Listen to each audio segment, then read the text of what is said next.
రాష్ట్ర 2 ఏళ్ళు ఈయన ముఖ్యమంత్రి అయ్యి 2 సంవత్సరాలు దాటి 3వ సంవత్సరం. ఇక పాతైన సంగతి వదిలేయండి, ఈయన సంగతి మాట్లాడదాం. 24, 25, 25, 26 ఈ 2 సంవత్సరాలు అంటే 4 సీజన్ల, అంతే కదా. టోటల్ ఎస్టిమేట్ 142.5 లక్షల మెట్రిక్ టన్నులు సరఫరా చేస్తామని ఒప్పుకున్నారు. వీళ్ళు చేసింది ప్రొక్యూర్మెంట్ చేసి అప్పజెప్పింది 106.78 లక్షల మెట్రిక్ టన్నులు. 35.72 లక్షల మెట్రిక్ టన్నులు ఇంకా నువ్వు బాకీ ఉన్నావు ఎస్సీఐకి.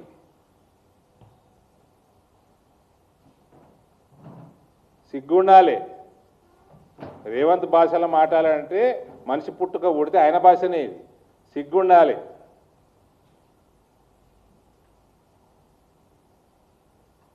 రైతుల మీద పనికిమాల రాజకీయం చేయడానికి మనకి సిగ్గు మానం ఉండాలి.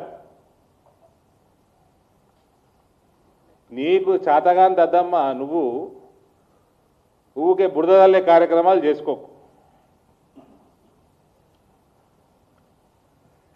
ఒక 5 రాష్ట్రాలు మీకు చెప్తా ఎస్టిమేట్లు. పంజాబ్ వాళ్ళు అనుకున్న దానికంటే 240 ఇస్తా అన్నారు, 220 ఇచ్చిర్రు. వాళ్ళు 19 షార్ట్, 8% షార్ట్ వాళ్ళు. ఛత్తీస్గఢ్, పంజాబ్ మా బీజేపీ రూల్ స్టేట్ కాదు కదా, 8% షార్ట్ ఇచ్చిర్రు వాళ్ళు. ఛత్తీస్గఢ్ 151 ఇస్తా అన్నది 151 లక్షల మెట్రిక్ టన్నులు ఇచ్చారు బీజేపీ రూల్డ్. తెలంగాణ 142.5 ఇస్తా అన్నారు, 106.5, 35.72 ల్యాక్ మెట్రిక్ టన్ షార్ట్. 25.07% మీరు ఇంకా అపయపాలి. ఒరిస్సా 112 లక్షల మెట్రిక్ టన్నులకి 108 లక్షల మెట్రిక్ టన్నులు, కేవలం 3.5% తక్కువ బీజేపీ ప్రభుత్వం. ఉత్తరప్రదేశ్ 80 లక్షల మెట్రిక్ టన్నులు ఇస్తా అన్నారు, 80.4 లక్షల మెట్రిక్ టన్నులు, ఒక 0.5%, సగం పర్సెంట్ ఎక్కువనే ఇచ్చింది ఉత్తరప్రదేశ్. ఇది బీజేపీ రూల్డ్ స్టేట్స్. దీనికి ప్రొక్యూర్మెంట్ అన్నది సమయానికి, వడ్లు ఎప్పుడైతే పంటలు కోతల సమయానికి ప్రొక్యూర్మెంట్ సెంటర్లు రెడీగా ఉండాలి మిస్టర్. ప్రత్యేకంగా ఈ సీజన్ మన ఖరీఫ్ ఇది ఎండాకాలం ప్రొక్యూర్మెంట్ చేసేది. ఇది కరెక్ట్గా ఉండాలి. నువ్వు టైంకి ప్రొక్యూర్మెంట్ సెంటర్లు పెట్టక అకాల వర్షాలకి ధాన్యం దడుస్తుంది, రంగు మారుతుంది, క్వాలిటీ తగ్గుతుంది, మాయిశ్చర్ పర్సంటేజ్ పెరిగిపోతుంది. లేదు నువ్వు ఏప్రిల్ మే దాకా, నువ్వు మే ఎండింగ్ దాకా ప్రొక్యూర్మెంట్ అయితే లేదు నీది. ఈ ఎండలకి మొత్తం నూకలైతాయి, నూకల శాతం పెరుగుతుంది.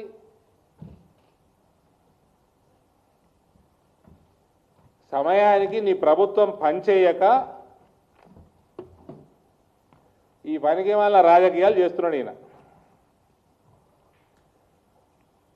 సుతిలి లేదు, బియ్యం సంచులు లేవు, హమాలీలు లేరు. ఏమండి, నేనే గడ్డం మీసాలు లేకుండా వచ్చిన పార్టీలో కాదుందా 9 ఏళ్ళ. ప్రతి సంవత్సరం ఇదే ప్రెస్ మీట్ పెడతా ఉంటాం, ఈ సబ్జెక్ట్ మీద ప్రెస్ మీట్ పెడతాం. గడ్డలు వచ్చినాయి, మీసాలు వచ్చినాయి, తెల్లకు కూడా అవుతున్నది గడ్డం. మళ్ళీ గదే సబ్జెక్టు మాట్లాడడం. హమాలీలు లేరు, గన్నీ బ్యాగ్స్ లేవు, సుతిలీలు లేవు, ఇవన్నిటికీ కేంద్రం పైసలు ఇస్తుంది.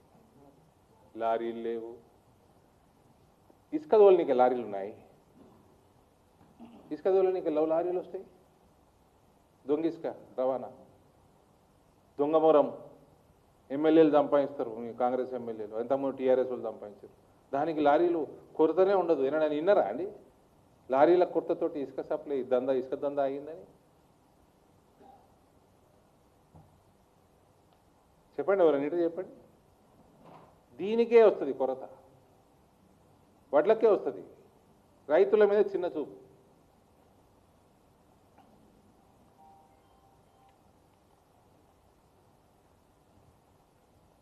సమయానికి ప్రొక్యూర్మెంట్ చేసుకుంటే ఈ పంచాయతీల నుండి నువ్వు ఇవ్వాల్సిన ఇంకా 36 లక్షల మెట్రిక్ టన్నులు ఇచ్చేస్తావు. ఇది డిలేడ్ ప్రొక్యూర్మెంట్ అవుతున్నదో ఇది టోటలీ క్రిమినల్ కాన్స్పిరసీ. ఎక్కువ ప్రొక్యూర్ చేయొద్దు, మా మీద బర్డన్ ఎక్కువ పడొద్దు, ఎంత పని తగ్గించుకుంటే అంత. మక్కలకు కూడా అదే చేసిర్రు వీళ్ళు. మక్కలన్నీ 400-500 రూపాయలు తక్కువకు అమ్ముకున్నాక అప్పుడు పెడతారు వీళ్ళు. ఈయన ఒక ముఖ్యమంత్రి హోదాలో ఉండి ఈడ వారబోస్తా, బీజేపీ ఆఫీస్ ముందర వారబోస్తా, కిషన్ రెడ్డి ఇంటర్ ముందర వారబోస్తా, అరవింద్ ఇంటర్ ముందర వారబోస్తా, ఇతర నాయకుల ఇండ్ల ముందర వారబోస్తా. నీ చేతగాంతనం, అసమర్థత, అన్నిటికంటే మించి అవివేకం ఇట్లా మాట్లాడు. ఇది టోటల్గా నీ అసమర్థతనే కాదు, రాష్ట్రానికి అరిష్టం ఇట్లా వారబోస్తా అని చెప్పడం ముఖ్యమంత్రి స్థాయిలో ఉంది. నీ వల్ల అరిష్టం కలుగుతున్నది రాష్ట్రానికి. నీ చేతగాంతనం వల్ల రైతులు గోసపుచ్చుకుంటున్నావు. అందుకనే చెప్తా, స్టేచర్ లేదు నాకు ముఖ్యమంత్రి stature. Lily is very silly.